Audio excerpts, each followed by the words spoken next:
الحمدللہ رب العالمین والصلاة والسلام علی محمد الامین فاعوذ باللہ من الشیطان الرجیم بسم اللہ الرحمن الرحیم۔ خواتین و حضرات، ہم سورہ فرقان کی آیت 57 سے سورہ کا مطالعہ شروع کر رہے ہیں۔ اس سے پیچھے یہ بیان ہوا کہ اس کائنات کا پروردگار تو اپنی نشانیوں کے ساتھ ہر جگہ ان کے سامنے ہے۔ یہ اس کو دیکھ رہے ہیں، اس کی قدرت کو دیکھ رہے ہیں، اس کی حکمت کو دیکھ رہے ہیں، بجائے اس کے کہ اس کو پہچانیں، اس کی سچی معرفت کے ساتھ اس کے پیغمبر کا استقبال کریں۔ ان کا حال یہ ہے کہ یہ اس معبود حقیقی کو چھوڑ کر ان چیزوں کی بندگی کر رہے ہیں جو ان کو نہ کوئی نفع پہنچا سکتی ہیں نہ نقصان۔ اس کے بعد فرمایا تھا کہ اس سے آگے بڑھ کر یہ اب پیغمبر کے مقابل میں کھڑے ہو رہے ہیں، مد مقابل ہو رہے ہیں۔ چنانچہ جب کوئی مد مقابل ہو کر آ جائے تو رد عمل پیدا ہوتا ہے۔ اس لیے فوراً توجہ دلائی کہ اے پیغمبر، ہم نے تم کو بس ایک بشارت دینے والا اور خبردار کرنے والا بنا کر بھیجا ہے۔ یعنی اس کے باوصف کہ یہ حریف بن کے کھڑے ہو گئے ہیں، اس کے باوصف کہ ان کا رویہ صحیح نہیں ہے، آپ کا کام یہی ہے کہ آپ مبشر اور نذیر رہیں، بشارت دینے والے اور خبردار کرنے والے۔ یعنی لوگوں کو یہ بتائیں کہ دنیا کی یہ عارضی زندگی ایک دن ختم ہو جائے گی۔ اس دنیا میں معمولی نعمتوں کے لیے کیسے اپنے آپ کو ہلکان کرتے ہو، کبھی سوچا ہے کہ اس زندگی میں کیا کرو گے، اس کے لیے کیا سامان کیا ہے؟ تو ان کو بشارت دو کہ اگر تم فی الواقع صحیح رویہ اختیار کرتے ہو تو تمہارے لیے وہاں کیا نعمتیں ہیں، اور خبردار کرتے رہو۔ اتنا ہی کافی ہے، یہی تمہاری ذمہ داری ہے، یہی ہر داعی حق کی ذمہ داری ہے، اس کو یہی کام کرنا چاہیے۔ اس مضمون پر پچھلا درس ختم ہوا تھا۔ اب فرمایا کہ کل ما اسألکم علیہ من اجر، ان سے کہہ دو کہ میں اس پر تم سے کوئی صلہ نہیں مانگ رہا۔ یعنی یہ وہ ذمہ داری ہے جو میں اپنی ذمہ داری سمجھ کر پوری کر رہا ہوں۔ تم سے میں نے کوئی تقاضا نہیں کیا، تم سے اس کے صلے میں کوئی بادشاہی نہیں مانگ لی، کوئی قیادت و سیادت نہیں مانگ لی۔ میں تو مفت میں پا رہا ہوں، مفت میں بانٹ رہا ہوں، تم تک یہ بات پہنچا رہا ہوں تاکہ ان کو توجہ ہو کہ یہ کس چیز کو رد کر رہے ہیں۔ یعنی اگر کوئی شخص ان کے درپے ہو رہا ہے، ان کے مال کے درپے ہو رہا ہے، ان کی زمینوں کے درپے ہو رہا ہے، ان پر کوئی اقتدار چاہتا ہے، تو چلیے پھر تو کوئی نیت اور محرکات کو طے کرنے کی وجہ بھی بنی۔ یہ تو سراسر خیر خواہی ہے، اور خیر خواہی کے جذبے کے ساتھ ان کو بشارت دی جا رہی ہے، خبردار کیا جا رہا ہے۔ تو ارشاد فرمایا کہ ان کو توجہ دلا دو، قل ما اسألکم علیہ من اجر، یعنی میں یہ ذمہ داری ادا کر رہا ہوں، خبردار کر رہا ہوں، بشارت دے رہا ہوں، میں اس پر تم سے کوئی صلہ نہیں مانگ رہا ہوں۔ الا من شاء ان یتخذ الی ربہ سبیلا، ہاں ایک صلہ مانگ رہا ہوں، اور وہ یہ کہ جو چاہے وہ اپنے پروردگار تک پہنچنے کی راہ اختیار کر لے۔ یعنی میں یہی صلہ مانگ رہا ہوں کہ ہدایت کو قبول کر لو، یہ میں نے تم تک پہنچا دی، تم اس کے سچے طالب بن جاؤ، اس کی قدر کرنے والے بن جاؤ، مگر یہی کہ جو چاہے وہ اپنے پروردگار تک پہنچنے کی راہ اختیار کر لے۔ اس کے بعد رسول اللہ کو خطاب کیا، وَتَوَكَّلْ عَلَى الْحَيِّ الَّذِي لَا يَمُوتُ، تم اس پر بھروسہ کرو جو زندہ ہے، جیتا ہے، تم اس جیتے پر بھروسہ رکھو جو مرنے والا نہیں ہے۔ یعنی یہ سب دنیا تو ایسے ہی ہے، ایک دن فنا ہو جانی ہے، یہ ان کے معبود بھی مٹی ہو جانے ہیں، یہ ان کے پتھر بھی جہنم کا ایندھن بن جانے ہیں، اس لیے یہ کون سی قابل التفات چیزیں ہیں، سب یہیں رہ جائیں گی۔ اس دنیا کے نام، اس کی بدنامیاں، اس دنیا میں جو کچھ ملنا ہے، جو کچھ کھونا ہے، وہ سب بالکل عارضی ہے۔ تو اللہ پر بھروسہ رکھو، اور وہ حی ہے، الذی لا یموت، وہ جیتا ہے، وہ مرنے والا نہیں ہے۔ وتوکل علی الحی الذی لا یموت، تم اس جیتے پر بھروسہ رکھو جو مرنے والا نہیں ہے۔ میں نے لکھا ہے اس میں اگر غور کیجئے تو ایک لطیف تعریض ان مردہ خداؤں پر بھی ہے جن کے بارے میں فرمایا ہے کہ نہ کوئی نفع پہنچا سکتے ہیں نہ نقصان۔ جگہ جگہ قرآن مجید یہ تقابل کرتا ہے کہ میں تو اس کائنات کا پروردگار ہوں، میں نے سب کچھ تمہیں دے رکھا ہے، میری عنایتیں قدم قدم پر تمہارے سامنے موجود ہوتی ہیں، یہ زندگی میری عطا کردہ، زندگی کے لوازم میرے بخشے ہوئے، اس کی نعمتیں میں نے دی ہیں، یہ بدن، یہ اس کی صلاحیتیں، یہ اس کے آلات، یہ تمہارا ذہن، یہ تمہاری طبیعت، یہ تمہارے اندر کی شخصیت سب میری دی ہوئی ہے، اور تم اس کے شکر گزار نہیں ہوتے جس نے یہ سب دیا ہے اور ان کے پیچھے جاتے ہو۔ تو اس کے تقابل میں یہ فرمایا کہ ایک طرف وہ ہیں جو نہ نفع پہنچا سکتے ہیں نہ نقصان، تم نے ان کو اپنے توہمات کی وجہ سے کیا حیثیت دے دی ہے، اور کس طرح ان کی حمایت میں مد مقابل ہو کر کھڑے ہو رہے ہو، اور دوسری جانب تمہارا پروردگار ہے جو حی ہے، زندہ ہے، جیتا ہے، اسی پر بھروسہ ہونا چاہیے۔ ارشاد فرمایا کہ ان کی پرواہ نہ کرو، وہ ان سے خود سمجھ لے گا، تم اس کی تسبیح کرتے رہو، تم اس جیتے پر بھروسہ رکھو جو مرنے والا نہیں ہے، اور اس کی حمد کے ساتھ اس کی تسبیح کرتے رہو، سبح بحمدہ۔ یہ حمد کے ساتھ تسبیح، قرآن مجید یہ دونوں الفاظ استعمال کرتا ہے، اس کا مطلب یہ ہے کہ وہ سب صفات جو اللہ پروردگار عالم کے لیے ماننی چاہیے وہ مان کر اللہ کو یاد کرو، تو یہ حمد ہے۔ یعنی وہ رحمان ہے، وہ رحیم ہے، وہ قدیر ہے، وہ حکیم ہے، تمام اچھی صفات جب اللہ کے لیے مانی جاتی ہیں تو یہ گویا اللہ تعالیٰ کی صحیح معرفت کا اظہار ہے، اسی کو قرآن حمد سے تعبیر کرتا ہے۔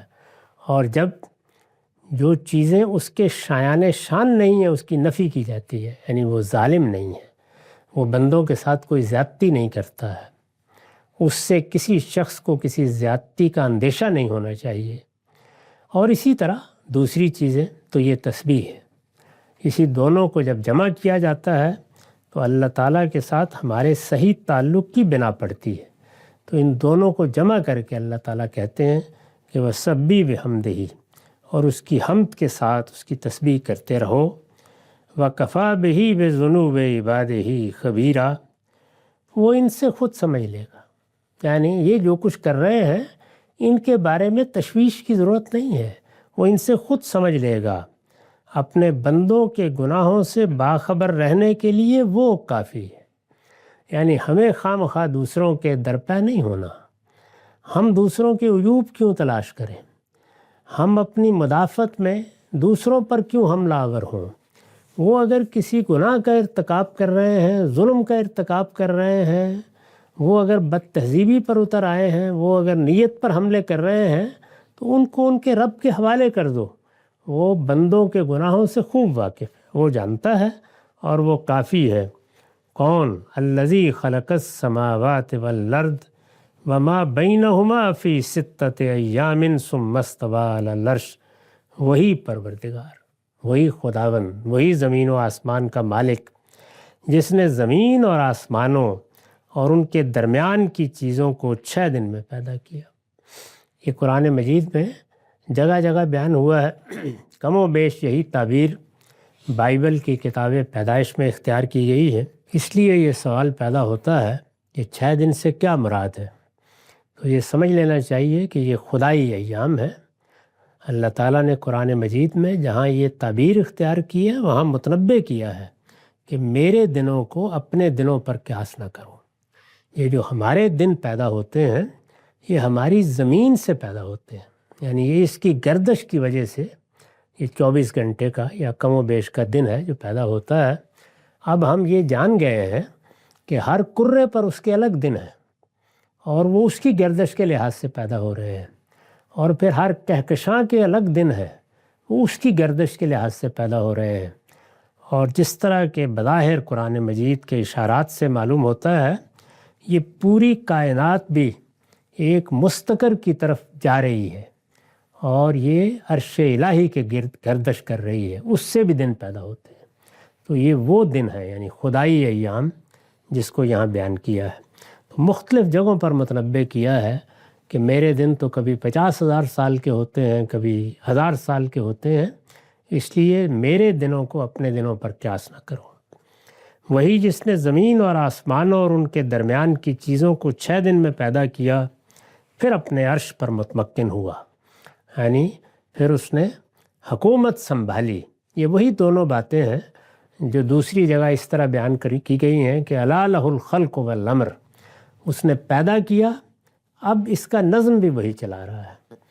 تو دنیا میں اگر آپ مشرکانہ مذاہب کا مطالعہ کریں، بعض فلسفوں کا مطالعہ کریں، تو وہ انہی دونوں چیزوں میں غلط فہمی میں مبتلا ہوتے ہیں۔ یعنی ایک خلق کا معاملہ، اس میں کسی نہ کسی کو شریک کر بیٹھتے ہیں، اور پھر امر کا معاملہ، یعنی کیا دنیا کا نظم چلانے میں کوئی اور شریک ہے؟ تو یہ فرمایا کہ نہیں، میں نے اس کائنات کو بنایا ہے، اور جب میں نے اس کائنات کو بنایا ہے تو اس کے عرش پر، یعنی اس کی حکومت پر اب میں ہی بیٹھا ہوا، میں ہی اس کا نظم چلا رہا ہوں۔ پھر اپنے عرش پر متمکن ہوا۔ میں نے لکھا ہے 6 دنوں سے خدائی ایام مراد ہیں جن کے طول و عرض کو وہی جانتا ہے، یعنی ہمیں نہیں معلوم کہ یہ کائنات اپنی گردش عرش الہی کے گرد کیسے پوری کرتی ہے، اس سے بہرحال جو دن پیدا ہوتے ہیں وہی دن عام طور پر خدائی ایام کہلاتے ہیں۔ 6 دنوں سے خدائی ایام مراد ہیں جن کے طول و عرض کو وہی جانتا ہے۔ ہم اپنی زبان میں انہیں 6 ادوار سے تعبیر کر سکتے ہیں، یعنی اپنے لحاظ سے ہم اس طرح سمجھ سکتے ہیں۔ اس سے یہ اشارہ مقصود ہے کہ کائنات کا وجود کوئی وقتی حادثہ نہیں ہے، یعنی اس کو ایک کھیل سمجھ کر اس کے مقاصد سے بے پرواہ جب انسان ہوتا ہے تو پھر قرآن یہ توجہ دلاتا ہے کہ ہم نے اس کو بڑے اہتمام سے پیدا کیا ہے، اس میں بڑا وقت لگا ہے، یہ 6 دنوں میں پیدا کی گئی ہے۔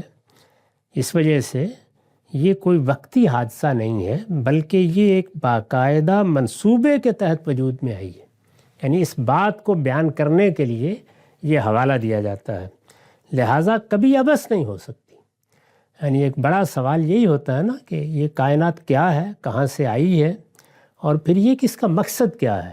تو جگہ جگہ قرآن مجید نے بتایا کہ ہم کو کوئی کھیل کھیلنا ہوتا تو ہمارے پاس بہت جگہ تھی، ہم کوئی کھیل کی چیز بنا لیتے۔ یہ کائنات عبث نہیں بنائی گئی، بڑا ایک غیر معمولی مقصد ہے جس کو سامنے رکھ کر یہ وجود پذیر ہوئی ہے، اور ایک باقاعدہ منصوبے کے تحت وجود میں آئی ہے۔ اس میں بہت اہتمام کیا گیا ہے، اس اہتمام کو بیان کیا، اور ارشاد فرمایا کہ پھر وہ اس کے عرش پر متمکن ہو گیا۔ اس پر حاشیہ ہے، یہ خدا کے اقتدار کی تعبیر ہے، یعنی یہ جو بیان کیا جاتا ہے عرش پر متمکن ہو گیا، تو خدا کا عرش بھی ہے، اس کو قرآن مجید نے بیان کیا ہے، اس کی حقیقت ہم نہیں جانتے۔ اس طرح بیان کیا ہے کہ قیامت برپا ہوگی تو اس عرش کو 8 فرشتے اٹھائے ہوئے لائیں گے، تو ظاہر ہے کہ اس کی ایک حقیقت بھی ہے، لیکن عام طور پر اس کا ذکر کس پہلو سے ہوتا ہے؟ اسی پہلو سے کہ وہ اس کائنات کا نظام چلا رہا ہے۔ یہ خدا کے اقتدار کی تعبیر ہے، اور آیت میں استوا کے ساتھ اللہ نے اس میں تمکن کے معنی پیدا کر دیے، یعنی وہ اس پر براجمان ہے، وہ اس کا نظم سنبھالے ہوئے ہے، وہ اس کی ذمہ داری کو انجام دے رہا ہے، اس سارے مضمون کو سمیٹ لیا ہے۔ مدعا یہ ہے، یعنی مطلب کیا ہے؟ مدعا یہ ہے کہ کائنات کو پیدا کر کے اس کا خالق بے تعلق نہیں ہو گیا، بلکہ اس کے تخت حکومت پر متمکن ہے، اور اس کے تمام معاملات اس کی نگرانی میں انجام پا رہے ہیں۔ یہ 2 باتیں ہیں جو مل کے اللہ تعالیٰ کے تصور کو درست رکھتی ہیں، یعنی خلق بھی اس کی ہے اور امر بھی اس کا ہے۔ یہ دونوں ہی چیزیں ہیں جن کو قرآن مجید جگہ جگہ بیان کرتا ہے، اور انہی میں کسی جگہ کوئی خرابی جب انسان پیدا کر لیتا ہے تو شرک کی بنا پڑتی ہے۔ الذی خلق السماوات والارض وما بینہما فی ستۃ ایام ثم استوی علی العرش، وہی جس نے زمین اور آسمانوں اور ان کے درمیان کی چیزوں کو 6 دن میں پیدا کیا، پھر اپنے عرش پر متمکن ہوا۔ الرحمن، وہ سراسر رحمت ہے، وہ رحمان ہے۔ اور ارشاد فرمایا فصل بہی خبیرہ، سو تم اس کی شان اسی سے پوچھو جو اس کو جاننے والا ہے، یعنی تم کیا سمجھو گے اور کیا جانو گے۔ یہ بہت ہی خوبصورت تعبیر ہے کہ انسان کے لیے اس کی شانوں کو جاننا، اس کی صحیح معرفت حاصل کرنا یہ آسان نہیں ہے۔ انسان نے جب بھی اپنے طور پر ان چیزوں کو متعین کرنا چاہا ہے، بڑی غلطیاں کھائیں ہیں۔ اس وجہ سے اسی سے پوچھو۔ اس پر میں نے حاشیہ لکھا ہے، آیت میں الرحمن تعلیف کے لحاظ سے خبر ہے جس کا مبتدا محذوف ہے۔ اس صفت کی، یعنی یہ اللہ کی جو صفت یہاں بیان ہوئی ہے، اس صفت کی تذکیر سے، یعنی کیوں اللہ کا ذکر یہاں رحمان کے لفظ سے کیا ہے، اس صفت کی تذکیر سے یہاں جس حقیقت کی طرف توجہ دلانا مقصود ہے وہ یہ ہے کہ اس نے اس کائنات کو اپنی رحمت سے وجود بخشا ہے، یعنی اس کائنات کو بنانے کا باعث اس کی صفت رحمت ہوئی ہے، تمہیں بنانے کا باعث بھی اس کی صفت رحمت ہوئی ہے۔ اس نے اس کائنات کو اپنی رحمت سے وجود بخشا ہے، اور اسی رحمت کے تقاضے سے ایک دن وہ اس کو اس کے حقیقی انجام تک بھی پہنچا دے گا۔ یہ دونوں باتیں قرآن مجید نے اسی طرح رحمت کا حوالہ دے کے بیان کی ہیں۔ یہاں خلق کیوں کیا ہے؟ اس لیے کہ میں رحمان ہوں، اور فرمایا کہ کتب علی نفسہ الرحمہ لیجمعنکم الی یوم القیامہ۔ جب میں رحمان ہوں، جب میں سراسر رحمت ہوں، تو تمہیں ایسے کیسے چھوڑ دوں گا؟ یعنی تمہارے اندر اتنی غیر معمولی شخصیت پیدا کر کے اس کو سپرد خاک ہونے دوں گا؟ نہیں، میں تمہارے لیے ایک دن برپا کروں گا، میں نے تمہارے لیے ایک ابدی زندگی بنائی ہے۔ تو یہ ابتدا میں رحمت، یہ انتہا میں رحمت، تو رحمت ہی کا حوالہ دیا ہے، یہاں بھی وہی ہے۔ اس لیے کوئی یہ گمان نہ کرے کہ یہ کسی کھلنڈرے کا کھیل یا کسی رام کی لیلا ہے، یعنی ایک تماشا گاہ ہے، اس میں ہم بھیجے گئے ہیں، ہر شخص اپنا کردار ادا کرتا ہے جیسے تھیٹر میں ہوتا ہے اور چلا جائے گا۔ فرمایا ایسا نہیں ہے، اس لیے کوئی یہ گمان نہ کرے کہ یہ کسی کھلنڈرے کا کھیل یا کسی رام کی لیلا ہے، ہرگز نہیں۔ یہ ایک متعین مقصد کے تحت وجود میں آئی ہے اور اپنے مقصد تک پہنچ کر رہے گی۔ وہ مقصد کیا ہے؟ وہی ایک ابدی زندگی کی ابتدا، جس میں موت ختم ہو جائے گی اور جس میں اللہ تعالیٰ کی وہ شانیں سامنے آئیں گی جس کا ہم عارضی دنیا میں تصور نہیں کر سکتے۔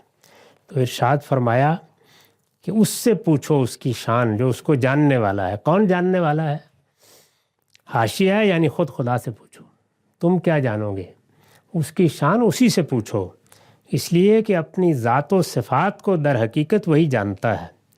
لفظ خبیر اس آیت میں بالکل اسی طرح آیا ہے جس طرح سورہ فاتح کی آیت ولا ینبئک مثل خبیر میں ہے۔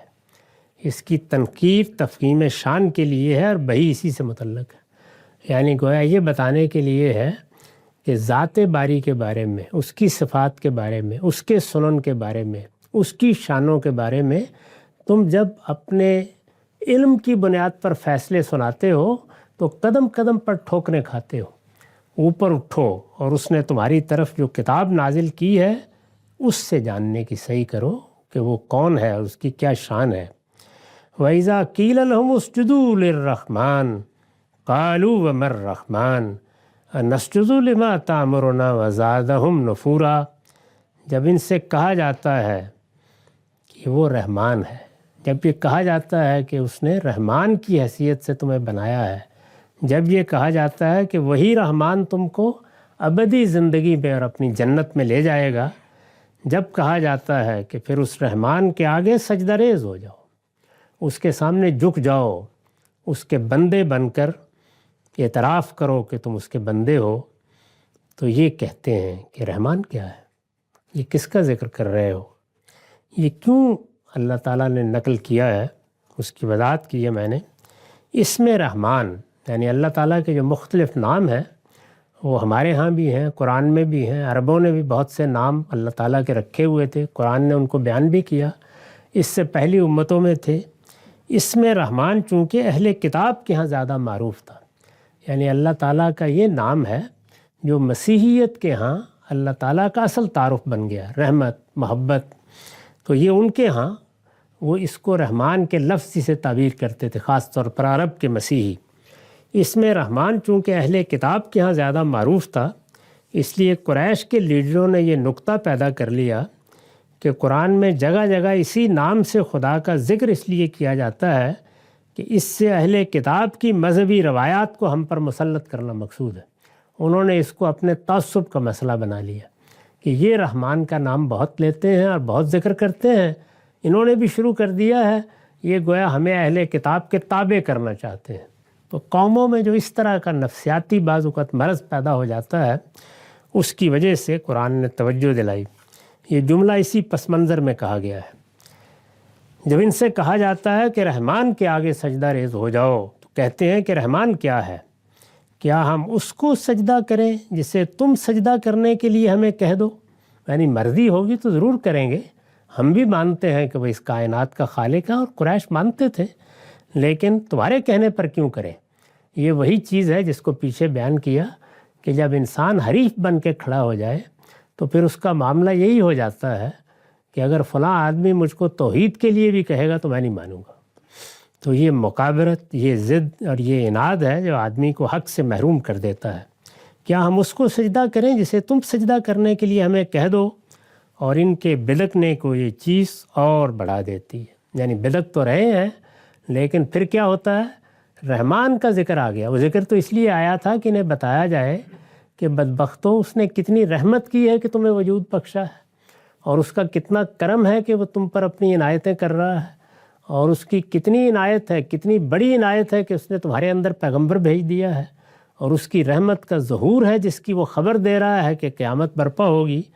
تو یہ جواب میں رحمان کے اس پہلو کو سمجھنے کی بجائے یہ کہتے ہیں کہ یہ تو ہمارے لیے اہل کتاب کی دعوت لے کر آ گئے ہیں، اور اس طرح اپنے تعصبات کی وجہ سے بدکتے ہیں، اور یہ بات ان کے بدکنے کو اور بڑھا دیتی ہے، اس کے سوا کوئی حاصل نہیں ہوتا۔ تبارک الذی جعل فی السماء بروجا وجعل فیہا سراجا وقمرا منیرا۔ یہاں سے اب اس سورہ کا خاتمہ شروع ہوتا ہے، اور یہ خاتمہ قرآن مجید کے بے مثل مقامات میں سے ہے۔ جس طریقے سے اللہ تعالیٰ کا ایمان انسان کے اندر کیا روشنی پیدا کرتا ہے، اس کو سورہ نور کی آیت میں ہم نے دیکھا۔ وہ بھی گویا پورے قرآن مجید میں بڑی نمایاں آیت ہے۔ اور بھی بعض مقامات ہیں جن میں کسی خاص مضمون کو قرآن مجید نے بڑی شان کے ساتھ بیان کیا ہے، جیسے اپنی صفات کو سورہ حشر کے آخر میں بیان کیا ہے۔ یہ معلوم ہوتا ہے کہ لرزہ طاری ہو جائے، اور یہاں فرمایا بھی ہے کہ یہ قرآن اگر پہاڑوں کے سامنے پیش کیا جائے تو ان کا سینہ بھی شک ہو جائے۔ اسی طرح سے بعض دوسرے مقامات ہیں۔ آیت الکرسی کی ایک خاص اہمیت ہے۔ سورہ یاسین میں بعض مضامین بہت ہی باکمال اسلوب میں بیان ہوئے ہیں۔ تو اس سورہ فرقان کا یہ خاتمہ ہے جو آیت 61 سے شروع ہوتا ہے اور پھر آخر تک ہے۔ اس میں اللہ تعالیٰ نے اپنے محبوب بندوں کی صفات بیان کی۔ میرے بندے، میں اپنے بندوں کو کیسا دیکھنا چاہتا ہوں۔ ایک تو یہ نا کہ احکام بیان کر دیے جائے، یہ کرنا ہے، یہ نہیں کرنا، حرام حلال بتا دیا جائے، نہیں، میرے بندے ہوتے کس طرح کے ہیں، بڑے ہی دل نواز اسلوب میں اس کو بیان کیا ہے۔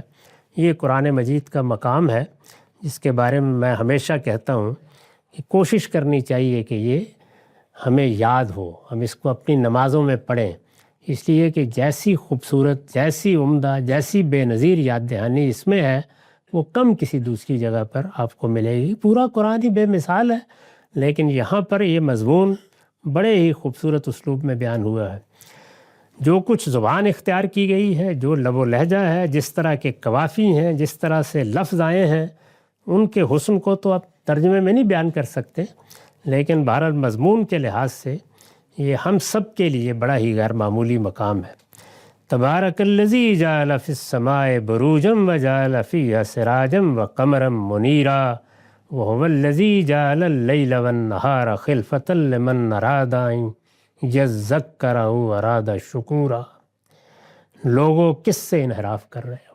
یعنی یہ ساری بات کرنے کے بعد تم نے بت بنا لیے، تم نے شرک کر لیا، تم نے دوسروں کو پوچھ لیا، تم پیغمبروں سے لڑ بیٹھے، لوگوں کس سے انحراف کر رہے ہو؟ حقیقت یہ ہے کہ بہت بزرگ، بہت فیض رساں ہے وہ ذات جس نے آسمان میں مضبوط قلعے بنائے اور اس میں ایک جلتا چراغ اور ایک چمکتا چاند بنایا، اور وہی ہے جس نے رات اور دن کو ایک دوسرے کے بعد آنے والا بنایا۔ کن کے لیے؟ ان کے لیے جو یاد دہانی حاصل کرنا چاہیں یا شکر گزار بننا چاہیں۔ یعنی اگر بندہ ناشکرا ہو گیا ہے، اپنے رب کی عنایتوں سے بے پرواہ اور بیگانہ ہے، تو پھر اس کو کون سمجھا سکتا ہے؟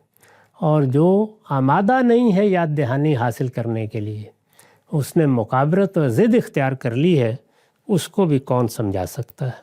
تو یہ تمہید اٹھائی ہے اس مضمون کی، لوگوں کس سے انحراف کر رہے ہو؟ کس خدا کو چھوڑ رہے ہو؟ کس کو چھوڑ کر دوسروں کو پوج رہے ہو؟ کس کو چھوڑ کر دوسروں کے دروازوں پر جا رہے ہو؟ حقیقت یہ ہے کہ بہت بزرگ، بہت فیض رساں ہے وہ ذات جس نے آسمان میں مضبوط قلعے بنائے۔ اس پر میں نے لکھا ہے، اس سے یعنی یہ جو مضبوط قلعے بنائے فرمایا، اس سے آسمان کے وہ قلعے اور گڑیاں مراد ہیں جن میں خدا کے ملائکہ اور کروبیوں کی فوجیں ان سرحدوں کی حفاظت کے لیے ہمہ وقت معمور رہتی ہیں، جن سے آگے کسی جن یا انسان کو بڑھنے کی اجازت نہیں ہے۔ یعنی اس کائنات میں کچھ مقامات ہیں جہاں سے آگے پھر پہرا لگا ہوا ہے، جس سے آگے ملائے اعلیٰ کی ابتدا ہوتی ہے۔ کئی جگہوں پر قرآن مجید نے یہ بتایا ہے کہ تمہارا یہ عالم ناسوت ایک جگہ پر ختم ہو جاتا ہے، اس کے آگے پھر وہ خدائی عالم شروع ہوتا ہے جس میں پھر اللہ کے فرشتے تمام سرحدوں کو سنبھالے ہوئے ہیں۔ نہ انسانوں کے لیے اس سے آگے جانے کی کوئی گنجائش ہے، اس سے نیچے نیچے جس کا جی چاہے جہاں چاہے پرواز کرے، اور نہ کسی جن کے لیے، یعنی کوئی مخلوق بھی یہاں سے آگے نہیں جا سکتی۔ اس میں جو آخری حد ہے اس کو سدرۃ المنتہا سے تعبیر کیا ہے، یعنی وہاں پر گویا یوں سمجھو کہ ایک بیری کا درخت ہے جس کے اوپر تجلیات پے در پے آ رہی ہیں، اور وہ جگہ ہے جہاں تک رسائی ہے۔ اس سے آگے پھر وہ سرحدیں شروع ہو جاتی ہیں جن میں کوئی داخل نہیں ہو سکتا۔ تو ان سرحدوں پر جو برج اور قلعے بنے ہوئے ہیں، وہ قلعے اور برج ہمیں سمجھانے کے لیے یہ تعبیر اختیار کی گئی ہے۔ ظاہر ہے کہ وہ خدا کے شائن شان ہے، یہ اس کی کائنات کے شائن شان ہے۔ یہ ہم بھی دنیا میں ان کی کچھ نقلیں کر لیتے ہیں، لیکن وہ کیسے ہوں گے، کیا ان کی نوعیت ہے، کس طرح وہ نگرانی کرتے ہیں، اور ہم تو ہم ہیں، خیر ہم بھی اب آسمان کی خبر لانے کے لیے جدوجہد کرتے ہیں، لیکن جنات تو طاقت کرنے سے باز نہیں آتے، تو اس لیے وہ سب کو روکتے ہیں۔ اور فرمایا وہ بنائے، اور یہی آسمان ہے، یہی کہکشانے ہیں جن کے اندر پھر میں نے ایک جلتا چراغ اور ایک چمکتا چاند بنایا۔ تمہاری دنیا میں اگر زندگی ہے، حرارت ہے، خوبی ہے، تو ان دو کی وجہ سے۔ راتیں روشن ہوتی ہیں تو چاند سے ہوتی ہیں، اور دن میں اگر حدت ہے اور زندگی ہے اور تم اپنے آپ کو انسان کی حیثیت سے دیکھتے ہو تو یہ آفتاب ہے۔ چمکتا چاند بنایا، اور وہی ہے جس نے رات اور دن کو ایک دوسرے کے بعد آنے والا بنایا، ان کے لیے جو یاد دہانی حاصل کرنا چاہیں یا شکر گزار بننا چاہیں۔ میں نے لکھا ہے مطلب یہ ہے کہ عقل و دل کو بیدار کرنے والی نشانیوں سے تو اس کائنات کا چپا چپا معمور ہے۔ وہ تو نشانیاں ہیں، ہر چیز میں دیکھی جا سکتی ہیں، لیکن اس سے فائدہ اٹھانے کے لیے ارادہ چاہیے۔ ہم متوجہ نہ ہوں، آنکھ نہ اٹھائیں تو پھر کوئی نشانی بھی نہیں ہے۔ تم اسی ارادے کے امتحان کے لیے پیدا ہوئے ہو، لیکن افسوس کہ ناکام ہو جاتے ہو، اور نہ تمہاری عقل ان نشانیوں سے یاد دہانی حاصل کرتی ہے، اور نہ دل شکر گزاری کے جذبات سے معمور ہوتے ہیں۔ ورنہ اگر دل بیدار ہو، عقل بیدار ہو، یہ ارادہ کر لو کہ بیداری کی زندگی بسر کرنی ہے، تو ہر طرف اس کی قدرت اور حکمت دیکھی جا سکتی ہے۔ پھر ہر ورقے کرد معرف معرفت کردگار ان کے لیے جو یاد دہانی حاصل کرنا چاہیں یا شکر گزار بننا چاہیں۔ اقول و قولی ھذا واستغفر اللہ لی ولکم۔